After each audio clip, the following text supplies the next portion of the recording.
সাম্প্রদায়িক সম্প্রীতি এটা রাজ্যে খুবই দরকার। এই দেশটা আমাদের সবার, নানা ভাষা, নানা মত, নানা পরিধান। আমরা বহুদলীয় গণতন্ত্রে বিশ্বাস করি। এই নরেন্দ্র মোদী অনেক কথা জড়িয়ে দাঙ্গা টাঙ্গা দিয়ে এবার মানুষ মনে করেছে হারানো দরকার, তাই মানুষ হারিয়েছে।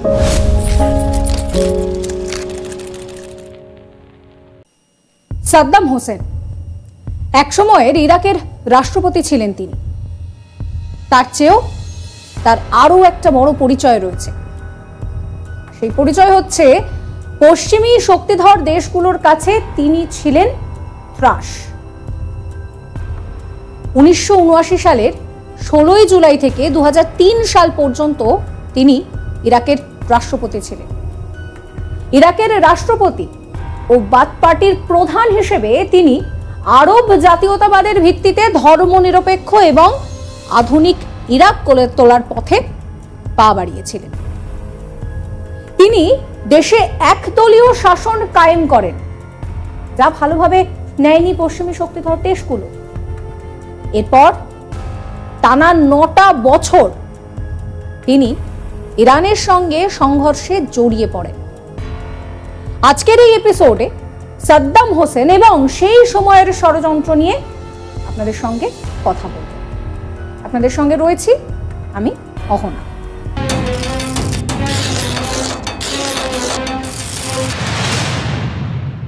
সাদ্দাম হোসেন তিনি শুধু যে যুদ্ধে জড়িয়েছিলেন তা নয়, তিনি 1991 সালে রীতিমতন উপসাগরীয় যুদ্ধে জড়িয়ে পড়েন এবং স্থিতিশীলতার বিরুদ্ধে যে পক্ষ রয়েছে সেই সমস্ত পক্ষকে নির্মূল করার লক্ষ্যে তিনি যে উদ্যোগ নিয়েছিলেন তাই তাকে কিন্তু গোটা বিশ্বের কাছে একেবারে ভিলেন স্বরূপ হিসেবে দাঁড় করিয়েছিল। সারা বিশ্বের কাছে সমালোচিত হতে হয়েছিল তাকে। এক্ষেত্রে আপনাদেরকে বলে রাখি, ইরাকের সংখ্যাগরিষ্ঠ জাতি হচ্ছে শিয়া। তাই শিয়া এবং কুর্দিরা তখন সাদ্দামের মূল টার্গেট হয়ে ওঠে। 2023 সালে সেই সময় কিন্তু ব্রিটেন ইরাক আক্রমণ করে। সাদ্দাম সেই সময় নাকি বায়ো ওয়েপন ব্যবহার করেছিলেন বলে আমেরিকার মতন দেশ অভিযোগ করে। শুধু আমেরিকা নয়, ব্রিটেনও সেই একই কথা বলেছিল।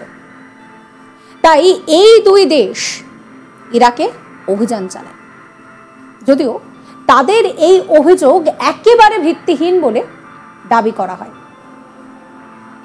এবং যুদ্ধের পরে যে অস্ত্র সাদ্দাম হোসেন ব্যবহার করেছিলেন বলে তার দিকে এরকম ভাবে আঙুল তোলা হয়েছিল, সেই অস্ত্রেরও কোনো রকম কোনো সন্ধান পাওয়া যায়নি।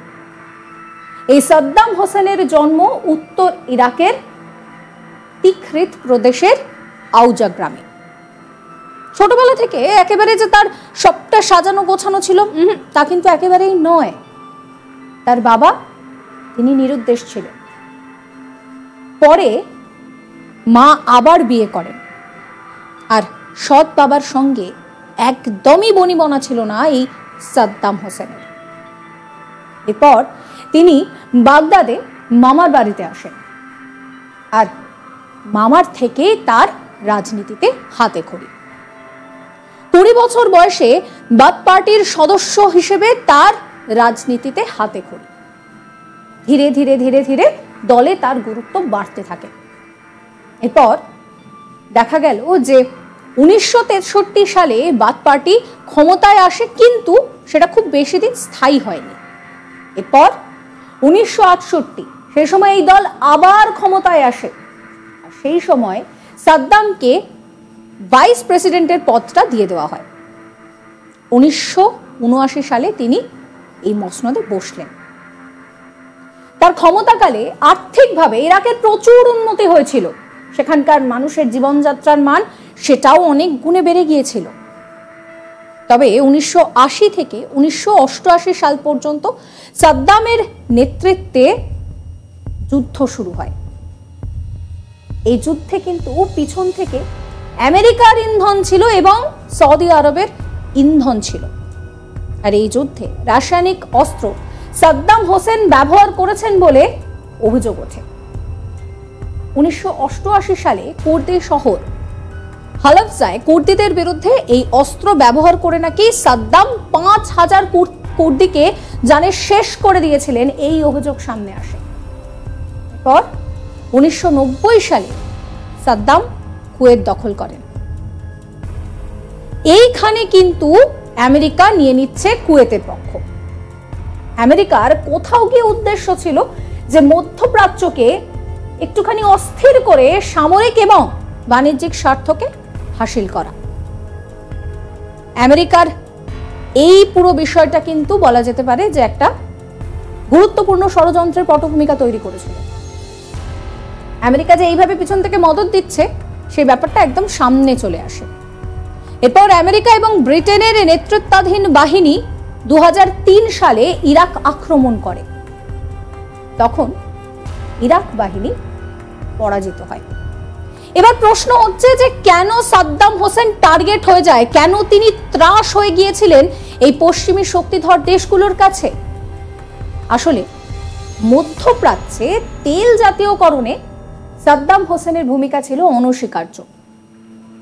তিনি প্রথম যিনি তেলের জাতীয়করণ করেছিলেন, পরে আরব রাষ্ট্রগুলো যদিও সেই পথে হাঁটে।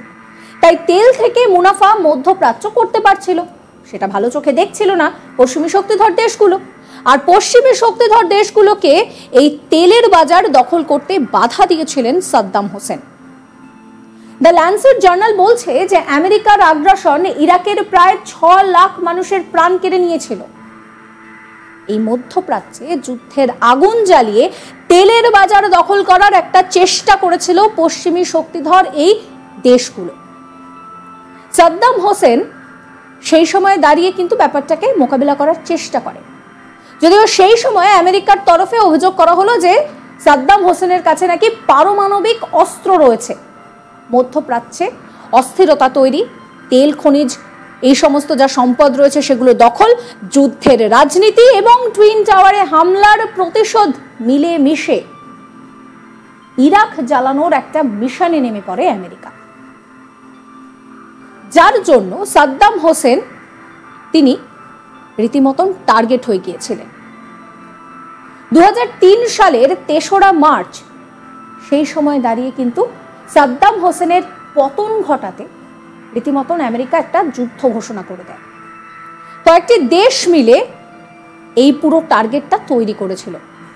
অর্থনীতির মূলে রীতিমতো কুঠারাঘাত করা হয়েছিল, যেখানে একটা সময় সাদ্দাম হোসেনের নেতৃত্বে এখানকার মানুষের জীবনযাত্রার মান কিন্তু অনেকটাই বেশি ছিল।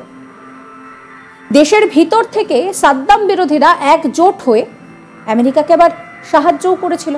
ফলে আমেরিকার কাছে এই কাজটা খুব একটা কঠিন ছিল না, কারণ এই রকম যখন কোনো অস্থির পরিস্থিতি তৈরি হয় তখন যদি দেশের মধ্যে থেকে সেই মদতটা পাওয়া যায় তাহলে এই ধরনের টার্গেটগুলো কিন্তু ফুলফিল করা আরো সহজ হয়, যেটা সাদ্দাম বিরোধীরা করেছিলেন। তারা রীতিমতন আমেরিকাকে পুরো বিষয়টার জন্য খোলা হাতে সাহায্য করেছিলেন। এরপর সাদ্দাম হোসেন গ্রেফতার হন। গ্রেফতার হওয়ার পর সাদ্দাম হোসেনকে তার মুক্তির জন্য তাকে ভাইস প্রেসিডেন্টের নাম ঘোষণার প্রস্তাব দেয় আমেরিকা, তবে সেই প্রস্তাব তিনি প্রত্যাখ্যান করেছিলেন। সাদ্দাম হোসেনের তৎকালীন আইনি কর্মকর্তা বলেছিলেন যে আমেরিকা সাদ্দামকে রীতিমতন চাপ দেওয়ার চেষ্টা করে। আমেরিকান সৈন্যদের বিরুদ্ধে যুদ্ধ বন্ধ করে দেশ ছেড়ে সাদ্দাম হোসেনকে চলে যাওয়ার জন্য আমেরিকা চাপ দেওয়া শুরু করে। আর এই পুরো বিষয়টা কিন্তু সাদ্দাম হোসেন তিনি প্রত্যাখ্যান করেছিলেন। ক্ষমতাচ্যুত হওয়ার পর সাদ্দাম তিনি 8 মাস পালিয়ে বেড়ান। এরপর তাকে কিন্তু তিকরিত শহরের কাছে ধরা হয়। তিনি এক ভূগর্ভস্থ বাংকারে ছিলেন। তিনি ফিলিস্তিনি ইস্যুতে সরব হয়েছিলেন। তিনি বিশ্বাস করতেন ইসরায়েল ফিলিস্তিনি সংঘাত ইস্যু কিন্তু শুধুমাত্র ফিলিস্তিনের বিষয় নয়, এটা পুরো একটা আরব অঞ্চলের সমস্যা। তাই ফিলিস্তিনিদের হয়ে লড়াই করার অধিকার ইরাকিদের রয়েছে, এটা তিনি মনে করতেন। আটকের পর আমেরিকার অঙ্গুলি হেলনে সাদ্দাম হোসেনকে বিচারের মুখে দাঁড়াতে হয়। তাকে সর্বোচ্চ শাস্তির নিদান পর্যন্ত দেওয়া হয়। তাকে যখন এই শাস্তি দেওয়া হয়েছিল তখন আমেরিকান অনেক সৈন্য তারা কেঁদে ফেলেছিলেন, জানেন, যে আমেরিকা রীতিমতন সাদ্দাম হোসেনকে চাপ দিয়েছিল, তাকে দেশ ছাড়া করার টার্গেট করেছিল। সেই আমেরিকান সৈন্যবাহিনীরই অনেকে কেঁদে ফেলেন। এমনকি তার শক্তি এতটাই ছিল যে বিচারের কাঠগড়ায় দাঁড়িয়ে সাহসী হয়ে সোচ্চার হয়েছিলেন এই সাদ্দাম হোসেন। আমেরিকা অভিযোগ করেছিল যে ইসরায়েলে ব্যালিস্টিক মিসাইল দিয়ে মুহুর্মুহু হামলা চালিয়েছেন এই সাদ্দাম হোসেন। মধ্যপ্রাচ্যে অবৈধভাবে ইসরায়েল রাষ্ট্র প্রতিষ্ঠার পর প্রথমবার এমন ব্যালিস্টিক মিসাইল হামলার মুখে নাকি সেই দেশটি পড়েছিল। যদিও তখনও এতটা শক্তিশালী ইসরায়েল হয়ে ওঠেনি, কিন্তু ইরাকে সাদ্দাম হোসেনের এই যে একটা টার্গেট করা, সেটা কিন্তু ইসরায়েলকে পুরোপুরি বদলে দিয়েছিল। সময়ের সঙ্গে সঙ্গে নিজেকে আরো শক্তিশালী করে তুলেছিল ইসরায়েল।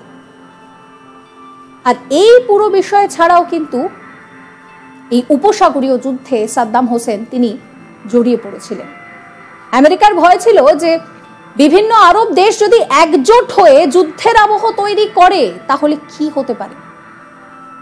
তারপর ইরাক মোকাবিলার দায়িত্ব নিয়ে নেয় আমেরিকা। ইরাকের হামলার পর আমেরিকা ইসরায়েলকে বলেছিল যে যদি তারা কখনো মনে করে আক্রমণের শিকার হতে পারে তাহলে আমেরিকা কিন্তু সেখানে সাহায্য করবে, অর্থাৎ আমেরিকা পিছন থেকে সাহায্য করবে। কিন্তু বর্তমানে ইসরায়েলের হাতে থাকা জেরিকো 3 মিসাইলের রেঞ্জ প্রচুর, প্রায় 3000 মাইল, সেটা কিন্তু সেই সময় তারা ব্যবহার করতে পারত, কারণ আমেরিকা সেখানে সেই উস্কানিটা দিয়েছিল। আবার দেশটির নৌবাহিনীর কাছে জার্মানির তৈরি ডলফিন সাবমেরিন ছিল, যেগুলো ক্রুজ মিসাইল ছুটতে সক্ষম। সেখানেও কিন্তু আমেরিকা কোথাও গিয়ে একটা চাপ তৈরি করছিল এবং আমেরিকা পিছন থেকে বলছিল যে যদি তারা কোনো রকম কোনো হামলা মুখে পড়তে পারে, এই ধরনের তাদের একটা অনুভূতি হয়, তাহলে তারা এগুলোর ব্যবহার করতে পারবে। অর্থাৎ সব মিলিয়ে মধ্যপ্রাচ্যে একটা অশান্তির পরিস্থিতি তৈরি করার জন্যই এই সাদ্দাম হোসেনকে কোথাও গিয়ে টার্গেট করা হয়েছিল। আমেরিকা শুরু থেকেই চেয়ে এসেছিল যে মধ্যপ্রাচ্যে এই যে তেল যে একটা ব্যাপার রয়েছে, সেই তেল দখল করা, তেলের আধিপত্য এবং এই দখলদারির জন্য একটা অশান্তি তৈরি করা। সাদ্দাম হোসেন তিনি যেহেতু এই ধরনের পদক্ষেপগুলো নিয়েছিলেন, সেই জন্য সাদ্দাম হোসেন তিনি কিন্তু রীতিমতন পশ্চিমী শক্তিধর দেশগুলোর কাছে ত্রাস হয়ে দাঁড়িয়েছিলেন। তিনি যেই সময় দাঁড়িয়ে ক্ষমতা দখল করেছিলেন, রাষ্ট্রপতি হিসেবে তিনি দায়িত্ব নিয়েছিলেন, তখন থেকে সেখানে তিনি একদলীয় শাসন কায়েম করেন। আর এই একদলীয় শাসন, এই বিষয়টাই পশ্চিমী শক্তিধর দেশগুলো মোটেই ভালোভাবে মেনে নেয়নি। এরপর তিনি একের পর এক যুদ্ধে জড়িয়ে পড়তে থাকেন। সাদ্দাম হোসেনকে ঠিক এই কারণেই টার্গেট করা হয়েছিল এবং এই যে একটা স্থিতিশীলতা তিনি তৈরি করেছিলেন, সেই স্থিতিশীলতার মূলে কুঠারাঘাত করার একটা লক্ষ্যই পশ্চিমী শক্তিধর দেশগুলোর কাছে ছিল। সেই জন্যই তিনি ভিলেন হয়ে উঠেছিলেন, সারা বিশ্বের কাছে তাকে সমালোচিত হতে হয়েছিল। অভিযোগ করা হয়েছিল যে কুর্দিদের ওপরে নাকি সাদ্দাম হোসেন তিনি টার্গেট করেছেন। সাদ্দাম হোসেন তিনি নাকি বায়ো ওয়েপন ব্যবহার করেছেন, এই অভিযোগ আমেরিকা, ব্রিটেন এরা করে এবং সেই জন্যই কিন্তু কোথাও গিয়ে সাদ্দাম হোসেনকে একঘরে করার চেষ্টা করে আমেরিকা। তারও সেই ক্ষমতাটা একবার ভাবুন, যখন আমেরিকা তাকে শাস্তি দেওয়ার কথা বলছে, সেই সময় দাঁড়িয়েও সাদ্দাম হোসেন নিজের যে শক্তি, সেই শক্তিতে সোচ্চার হয়ে রয়েছে। আমেরিকা তাকে বলেছিল যে আপনি সবটা ছেড়ে চলে যান, পরবর্তী ভাইস প্রেসিডেন্টের ঘোষণা করে আপনি চলে যান। সেই কাজটা কিন্তু কখনোই সাদ্দাম হোসেন করেন এবং তার বিরুদ্ধে যে অভিযোগ উঠেছিল এই বায়ো ওয়েপন ব্যবহার করা, যুদ্ধের পর সেই অস্ত্রের সন্ধানও কিন্তু পাওয়া যায়নি। আর নেপথ্যে যে তেল রাজনীতি রয়েছে সেটা বুঝতে আর কারোরই বাকি ছিল না। এই সাদ্দাম হোসেন তিনি পশ্চিমাদের ত্রাস হয়ে উঠেছিলেন, তিনি কিন্তু কখনোই নিজের জায়গা ছেড়ে সরে দাঁড়াননি। তার বিরুদ্ধে অভিযোগ উঠেছিল যে তিনি নাকি 5000 কুর্দিকে জানে শেষ করে দিয়েছিলেন এই অস্ত্র ব্যবহার করে। আসলে যখনই সাদ্দাম হোসেনের বিপক্ষে কেউ গিয়েছে, আমেরিকা তাকে পিছন থেকে মদত করেছে। আর যারা দেশের মধ্যেই সাদ্দাম বিরোধীরা ছিলেন, তারাও কিন্তু আমেরিকাকে সেই উপকরণগুলো তুলে দিয়েছে। আমেরিকা কোথাও গিয়ে মধ্যপ্রাচ্যকে অস্থিতিশীল করে সামরিক এবং বাণিজ্যিক একটা স্বার্থ হাসিল করার চেষ্টা করেছিল। সাদ্দাম হোসেন সেটা মোকাবিলা করার পুরোদস্তুর চেষ্টা করে।